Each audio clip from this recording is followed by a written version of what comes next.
Okay, thanks very much and welcome to episode 2 of Solo Dads Smiling, Taboo Topics That Matter to Parents. This is Scott Carr, your host of the show. We're going to help you become more informed and inspired through engaging on some crucial topics that truly matter to parents. You know, specifically, if reducing drama in your home, creating better work-life, parenting balance, and actually becoming more important to your child than their phone are issues that concern you, factors in your life, then I really encourage you to stick around for this 35-minute interview with a special guest who I'm about to introduce. Stick around, you're gonna get some great content, and I have a free offer for you at the end of this. Now, I wanna say a quick hello before I read his bio to Dr. Jason Klopp. Good morning, Jason, how are you doing? Hello, Scott and audience. Really excited to be here and be a part of this amazing conversation. Thanks so much. Thanks for joining us. I just want to let folks know as well, if this is your first time joining us, that I'm a solo parent to 3 daughters. I am a mindset educator and a high-performance coach for youth and for parents. And really, through raising my daughters on my own, I learned that the way I could really get through it was having the courage. Daughters, in fact, raise me, really using them as my guide, as my mirror. And I began to understand that as I made some decisions that were better in my life, and I began to connect and become present and supportive in my own life, that was the best way to connect with and inspire my own children to be at their very best. So this is part of my motivation to share my message with you, is that, but also to interact with great guests in this kind of a format. And so I'm really excited again to have you get to know Dr. Jason Klopp, a little bit about him before we talk about some key topics around food, nutrition, and health. Jason's a naturopathic doctor. He's a speaker, coach, podcaster, and passionate advocate of purpose-driven living. And he has been listed as a young influencer in naturopathic medicine by the AANMC, and he spreads his message through his #1 ranked and noteworthy podcast called Step Into the Jungle. Dr. Jason Klopp is the founder and CEO of Dynamic Success Academy, where he helps individuals do work they love and earn what they desire. You can find out more about Dr. Jason Klopp at drjasonklopp.com. That's JASONKLOP with the DR in front of that, .com. And grab some of his free resources and listen to his podcast, where he interviews entrepreneurs, speakers, coaches, and authors who share how to overcome struggle and challenges while creating a successful life, business, and career. So check out his academy at dynamicsuccessacademy.com. Jason, after that wonderful bio, you've got a great young start in your career and as a podcaster, as an influencer. I really welcome you to the show. Thanks for joining us. Well, thanks so much for having me again. Whoever wrote that bio must be pretty egotistical, but we'll leave that aside for now. Good. I know you're and our listeners know that you realize if they read your bio as well, part that we left out, of course, is that you are a father of a 2-year-old, I believe, and you've got number 2 on the way. So you are a father balancing a career, a medical practice, and growing your own business. And I know that you've got a real passion around these topics. But how are things day to day? Before we get into the questions, I mean, how are you finding the adjustment to being a young parent now, as it before than it was maybe 3 years ago? Yeah, it was a big adjustment, and I think the biggest adjustment for me was that we had our first daughter when I was still in second year of medical school at that time. And so, you pile on, the work when you're in medical school. It's just the crazy hours. Now you've got a child that, you've got to take care of, this responsibility, not only financially, but emotionally, both to yourself and to your partner. And so the time was a real struggle. And so I think that was a big adjustment for me. I graduated just over a year ago now, and that whole year has been me more focusing on being a father and a parent. I worked from home for that whole year. I just recently now moved into a co-working space so I can focus more on exactly what I'm doing. And I think that boundary actually has been really powerful in that I now can separate the time that I work from the time that I have with my family. So the morning before I leave is very focused on my daughter and my wife. And then when I come back home, she's super excited and she's clapping and, she's saying that I'm home, and she comes running to me and gives me a big hug. And, I then really focus on not being distracted by the work things. And if I do need to do work, I do it when she's sleeping later on. And so I think that boundary was really, really powerful for me. Well, it's a great message to hear. I know that work-life parenting balance is more blurred than it ever has been. You're aware of that, so am I, as are our listeners. So that's great medicine, so to speak, no pun intended, to take away today. Now, we're going to get into some topics around health, nutrition, and exercise and fitness, balanced living. I know that's an area of real passion for you. Let me start by asking you, Jason, a question around sports and children. And I've got 3 daughters that are in soccer, and one of them is in volleyball. And we spend a lot of time, parents, don't we, driving our kids around, making sure that they have good experiences and hopefully get out of their comfort zone and develop and learn in lots of ways. But what would you say is the key to fitting sports into busy routines for families? How do you see sports fitting into families or children's busy schedules? Well, this is actually a topic that, as you're telling me, and you're talking about how parents are struggling with this work-life parenting balance, I think what we do often is that we spend so much time working and away from our kids that we try to overcompensate by having them involved in so many sports, so many activities. And I think for children, this can actually be quite overwhelming. They're trying to also live up to the expectations of the parent and be in sports. And so to that topic, you mentioned that, your 3 daughters, 2 soccer, 1 volleyball. I think that's really great. I think it's really awesome when you can say, okay, what sport would you like to be in? And just choose one and focus on that one. They're not only going to get better at that one sport, but they're not going to be overwhelmed with every single day having to be a part of a new sport, never mind keeping up with the work that comes with school. And, back in the days, you didn't really get any homework. But now kids are getting a lot of homework. And so they've got to do sports from 3 to 5 or 3 to 6. Or if they're in hockey, they start at 5 or 6 in the morning and they're traveling and they're going everywhere. And so although I think this can be a really, bond builder for parents, I think there's a fine line where you've got to balance that out as well and say, okay, how much do I really want to put my kid into sports? How much do I want to push that in growing a healthy relationship, not only with them, but also their relationship to sports? Now, I think if you push too hard, you can push them away from it, and that's not a great thing. And so I think there's a real good balance. But exercise, activity, it's one of the most important things. You look at so many kids now in schools are on hypertension, like medicines that keep them from being too active, and so they're trying to slow them down with Ritalin and all these different things. And I think a big part of it is these kids just need to have an outlet. They need to let it out, and so sports is a great tool, a great reason for that. But I think it always comes back to balance and really utilizing that balance between sports and the family life. Wonderful. And here we are, it's August, and my 10-year-old has just made a select soccer team, and I know that there's lots of pressures to enter into academies and camps and whatnot, and I'm not really having any of that. I'm keeping her fit. We're skipping some rope, we're doing some agility work, we'll touch the ball a little bit, but it's important to relax in the off season as well, especially for a 10-year-old. Miss the game a little bit, and understand you're going to start out a little rustier.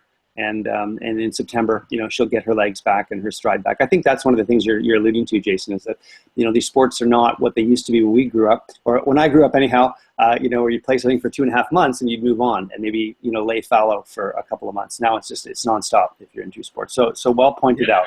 I think with the right dedication, it can be pretty powerful, If a kid has a real ability, and you see that in them and you can help them to apply that and to focus that energy, that can be really powerful. You look at people who get, awards and they get sponsored to go through university and all these different things and play on bigger sports teams. Like it's if you decide to go down that angle, it's a pretty, you've got pretty dedicated and pretty motivated, and that's where all these camps and things come in. But we're talking about the average kid here, the average parents, the average kids. Most kids aren't on that fast track. There's only a select few that, go down that route. And there's others who think that they need to. And that's, I think, where the stress of it all comes in.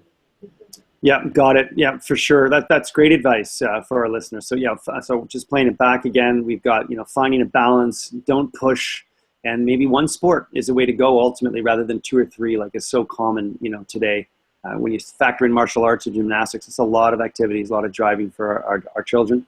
And ultimately burnout. We also know, Jason, that at age 12 and 13, that's when kids begin to stop sports, particularly females. Too much pressure, bodies changing, brains changing, and we have to have them find their own footing in there.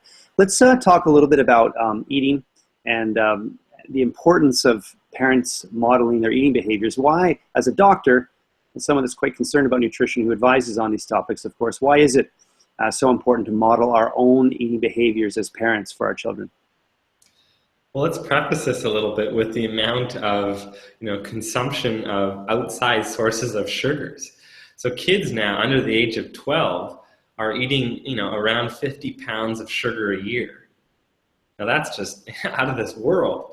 And if you look at obesity statistics or overweight statistics, that's a big it's a big problem. And when we're looking at some of these statistics and we're following these people over time, it's not like they're just in a stage where they're obese for a while and then they break through that trend. They've built in these patterns, they've built in these ways of living and eating and being that they don't seem to shake later on.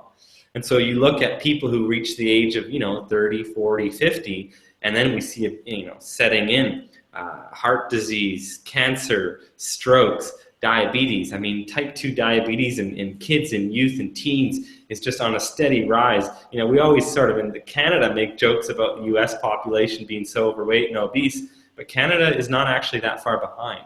So where do these kids learn these behaviors? Where do they get to know, who buys them the food, the parents? And I mean, we can go and make a big deal about, advertising on the TV and all these things, but ultimately parents control all of the things. They control the food that, lands on the table and the food that ends in the kids' mouths. And so I think it, again, it goes back to, well, why do parents want to make these decisions to give their kids these foods? Well, it's easy, right? It's super easy to prepare these types of foods. You just go to the store, buy a box of pizza or, one of these types of things that are fast and quick and that the kids like. But I think, and it goes back to this whole thing, well, if you've got them in 5 different sports, you probably don't have a lot of time to go shopping and prepare food. And so maybe take a step back a little bit and say, well, instead of putting all my energy into that one area, I'm going to take a little bit of that energy and focus and put it onto preparing simple, easy meals for kids. Now, there's tons and tons of resources out there on how to make easy meals, and I'm a really big advocate of getting the kids involved. Getting them to experience. Already, my daughter, she helps out. It's at this stage, it's a bit of a pain, right? Because they want to touch everything, and it slows it down. But they get to know what it's like to prepare real food, and so when it comes to that stage for them, they're not so overwhelmed and shocked. As well as you got to be a little bit persistent when it comes to feeding kids vegetables and the fruits and the things that typically they don't like. But if you start early, and you just be persistent with it and don't give them all of the fruits and all of the sugary stuff, then you're going to have a better chance of them actually sticking to these types of ways of eating. So when it comes to modeling, I think it starts with eating that way yourself and just putting that kind of food on the table in the kitchen, in the pantries, and they're going to have no choice but to eat that way, and they see and they do. So, already my daughter, 2.5, she copies so many words of mine, she copies so many little things. Don't you think that she's copying the same ways that we're eating? Of course. She's not getting ideas on how to eat from the neighbor because she doesn't see how the neighbor eats, And I think also, evolutionarily, we're designed to want high impact foods, which means foods that pack a ton of nutrition. And our brains are tricked into thinking that, if it's got a lot of sugar in it, it's probably got a lot of nutrition. And so it used to be, berries and these types of things. They pack a lot of nutrients. And so we're still thinking that a high sugar food has a lot of nutrition. And so we're programmed to go that way. Now, if you start feeding your kid at a young age these foods, they're attached to those things. They want them. And so we'll go to a friend's house, for example, and they'll say, what kind of juice does your daughter want? We're like, oh, she just drinks water. Like, she doesn't even drink juice. What? Your kid doesn't drink juice? Like, how did you do that? It's like, well, we just never fed it to her, and so she doesn't Like she'll drink it at a party or something like that, but she'll come home and she just drinks water again. Now, if we had it in the fridge and she could just ask for it every time, she'd probably want to drink juice over water. But do you see what I mean by sort of setting an intention about avoiding, a lot of the sugary stuff? Now, again, it comes with a balance. Okay, the kid's at a party or these types of things, you got to let them do the thing, right? But in general, if you can educate them a little bit on what healthy eating looks like and what, take even a look at the box of food. Say, okay, we don't buy foods that have sugar within the top 1 to 3 ingredients. So you take your kid to the store and they'll look at boxes and they'll say, can't get Fruit Loops. Maybe we've got to get this brand cereal or, something like this. And when they get older, they get to the teens and et cetera, and move on to college and these different things, they can start to look at the boxes themselves and make their own informed decision as opposed to having a nagging parent in the background. And so I think it's just about education, making it fun, keeping it interesting, getting them involved, taking them to the farmer's market or, these different things. There's so many different ways to get your kid involved. If you got a little bit of room, you can grow some of your own vegetables and these types of things. So getting involved, keeping it fun, and having the activity there, like you said, along with some balance when it comes to having a little bit of the sugary and fun stuff. Wonderful. That's wonderful advice. I can share with you that I know around stresses that can happen for school-age kids and getting ready for lunch or getting ready for the day and preparing lunch. Nothing was better for me than when I made the choice to become a facilitator of lunch and helping, lay out some bread, lay out some protein, lay out the vegetables, and have the girls solve their own stuff.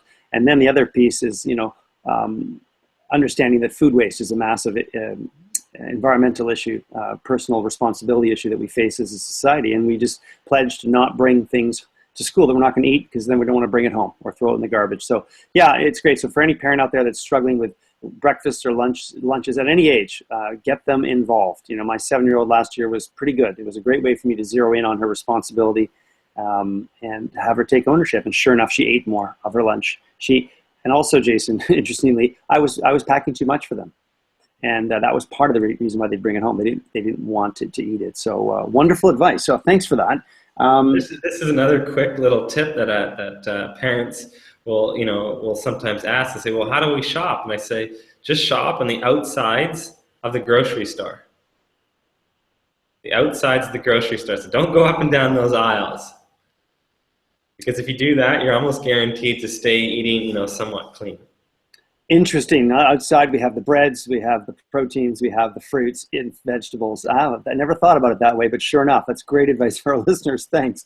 I'm sure people are getting some real aha moments here because we do things by default and we do things somewhat unconsciously, especially under stress, especially with the busy nature of our lives as parents today. And so put the kids in charge, help them, have them make part of that shopping list, right? You run out of laundry detergent or soap or what have you, bread, eggs, let's connect them into that and have them take some responsibility for it. Takes the load off of us, makes them more responsible for what's happening. Okay, great. Jason, why do you think it's so important and why do you strongly suggest eating together as a family today? Wow, this is a big one. Nice question. I think it's so important, again, socially, kids are, they're very connected to their devices. They're very connected to their friends as a result. Now, we can look at that in one of two ways and say, oh, that's bad or that's good, but it just exists and it's going to stay there. But if you can keep a time where you can just connect with your kids, and I don't think a better time would be than dinner. Dinner, evening time, the evening meal. So if you're in the situation where you're home from work or you're, whatever your responsibilities are, such that you can have dinner with your kids, that is such a great time to listen to the stories of the day, to hear about what went well and what didn't, and talk a little bit about the things that are happening. We hear these tragic stories of kids that commit suicide because of bullying and all these things, and they never had an outlet. They never could talk about it, and the parents were like, we knew nothing about this. They never told us. We never knew anything. And, this is really, tragic, but I think it starts by providing a daily opportunity to just listen to your kids and just hear what they have to say. Now, I still fondly remember back when I was a kid, I would come home every day and we would slough off our backpacks and our shoes and things, and my mom was always there, and she would just listen to us. Now, when I got a little older, and my younger sister, she's 8-something years younger than me, And I was just like, what is she, every day she's just whining and bellowing on about school and stuff. And I was like, just quit your whining. And I thought, my mom said to me, she said, I did the same thing for you for years and years. And I thought, oh, wow. Yeah, that's right. And so that opportunity, you can do it right after school, but if you're working and you don't have that luxury, then evening time, dinner time, just talk about, what went well and what didn't, and not, pushing these expectations. I think it's easy to want your kids to get A's and want them to just do so well and all these things, but this pressure can be a lot for kids. You talked about kids changing and developing and just exploring a new body and a new environment and figuring out the relationships between their peers, and they've already got a ton of pressure. And so by taking off some of that pressure and just being there for them and just listening to them and not judging every single situation and saying, you've got to do this, you've got to do that, I think you need to provide an opportunity for kids to learn and experience on their own. They've got to learn how to act and how to behave. And if you try to be that helicopter parent, they're never really going to learn, and they're going to leave you one day. And what are you going to do? Keep being in their ear and telling them. They're not going to learn to be independent and responsible adults. Wonderful. So it sounds like there's a place, Jason, that you're suggesting where helping parents to become more important than their kids' phone and connecting over healthy meals and healthy topics, it sort of comes together at the dinner table. It's one and the same. Hey, what would you suggest, just to build onto this, around technology? Parents with the phones and whatnot, the TV on, how does it go together? The technology piece and the eating piece for you in terms of connection. Earlier, again, we talked about how we need to be a model, right? And so it's so easy, to just be on your Facebook or your Twitter or your Instagram. And if you're doing that at the table, you can't exactly tell your kids to not do that, right? And so you need to set up these boundaries. You need to set up these boundaries where we don't have any technology at the table, and we don't have the TV on, or whatever it is that you typically do, and that we sit at the table. Now, I don't know the exact statistics, but I know there's very, very few families that actually all sit together and eat together for one meal a day. It just doesn't happen. It's one person has this there, one person has that there, and we can take it back a little bit and say, okay, well, probably because we're preparing quick meals, think about back when your mom was preparing a meal, you had to eat it at that time as it was cold and there was no microwave to heat it up. And if you wanted to eat a warm meal, you need to all eat it together, right? And so it's become, it goes back to, again, well, maybe we need to prepare some of those same meals again so that we can actually sit down and eat it all together. So I think boundaries is big stuff for kids. And again, as it relates to the technology, your question around that, I think, again, it's really important to have a bit of a structure. And so, okay, if you're at the age where you can have a cell phone, and again, that's a decision for the parents. Some kids I see now are 8 years old and they're walking around with an iPhone and all the latest stuff. I don't think that should be happening at that age, but that's not my decision. At any rate, I think you need to have some boundaries around how often you can use it, when you can use it, where you can store the thing. And so there's kids that have TVs in their rooms, they've got their phones and everything, and so they're staying up all night.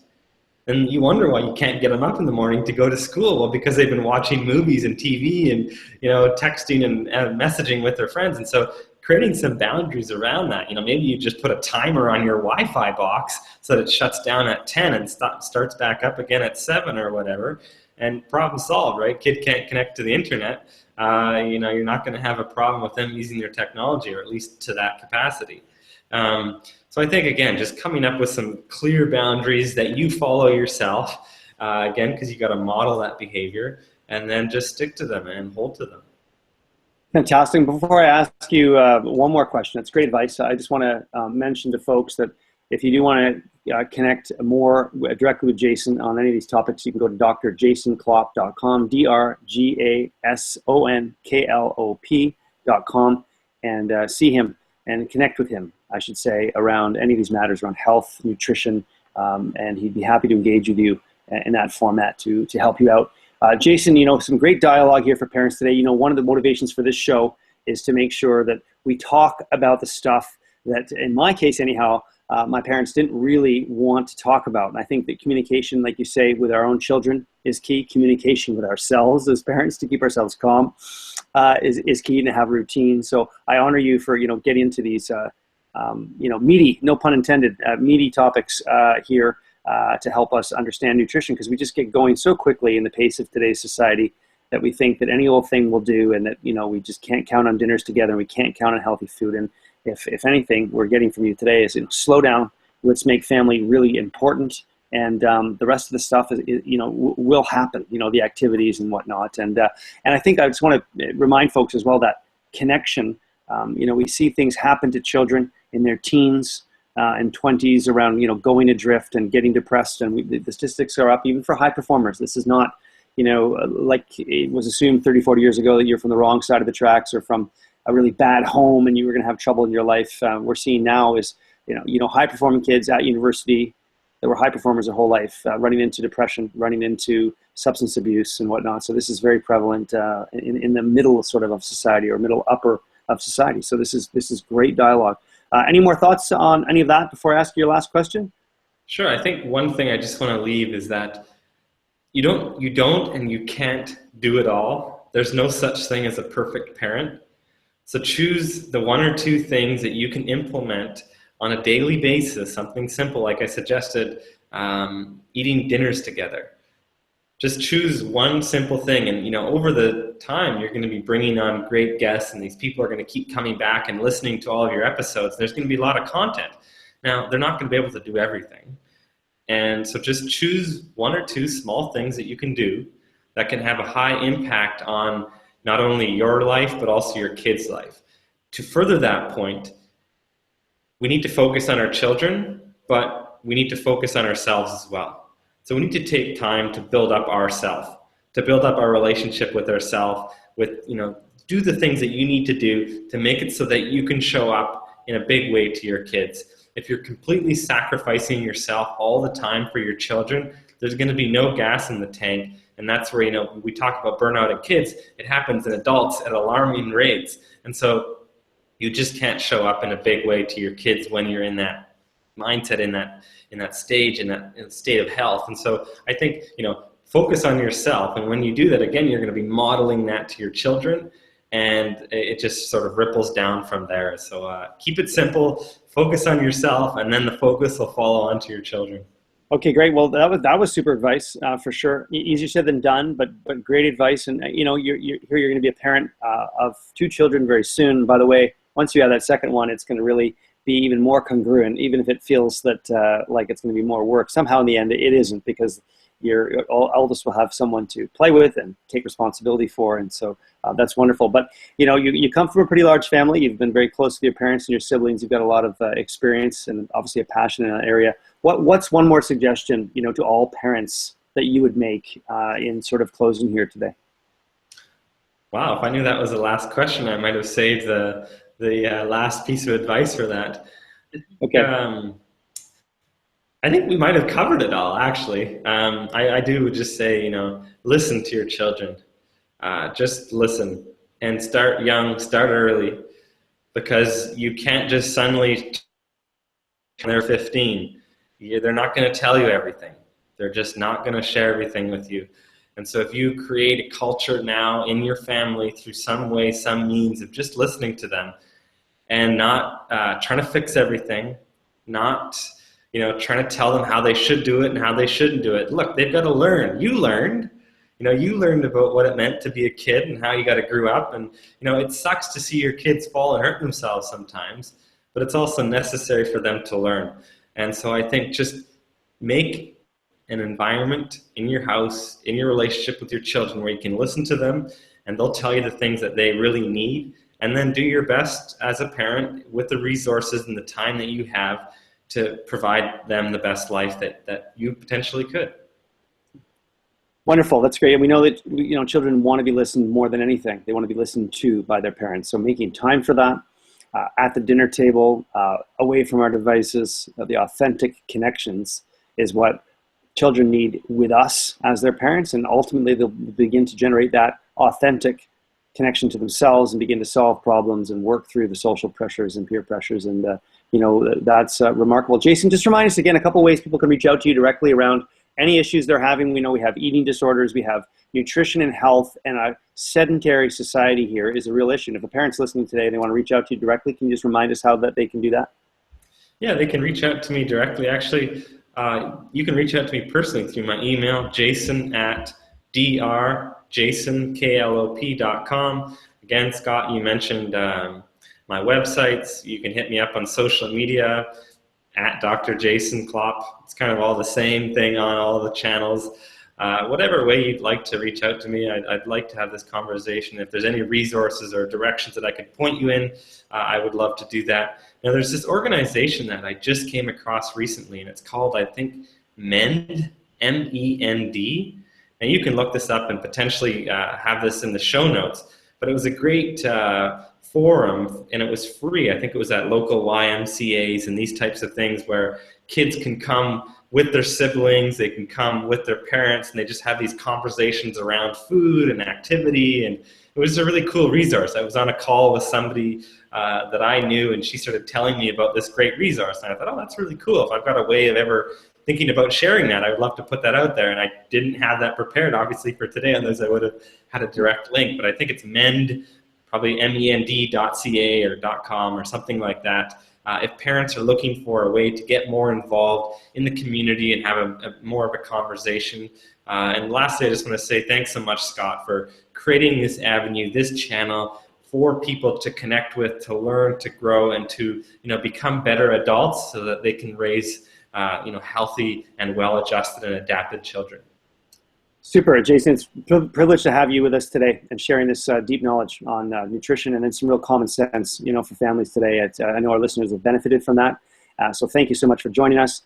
And I would say anyone out there that's, again, struggling with nutrition, health, and issues in the home around eating specifically, please contact Jason. If you are struggling with becoming more important to your children than their phone, work-life balance, or struggling with conflict in the home, please reach out to my website, which is the empoweredparentsnetwork.ca. There's a contact form there, and you could also reach out to me directly at scott@belieftrumpstalent.com. I'd love to hear from anybody and support you with some strategies, free strategies around how to conquer that. Jason, it's been great dialogue today with you. Thanks so much for being here. And for everyone that's listening to the Solo Dad Smiling podcasts or webinars, we welcome you back to another episode next week. Jason, you have a great day. To everyone else out there, we will see you again very soon. Thanks. Thanks so much. Goodbye.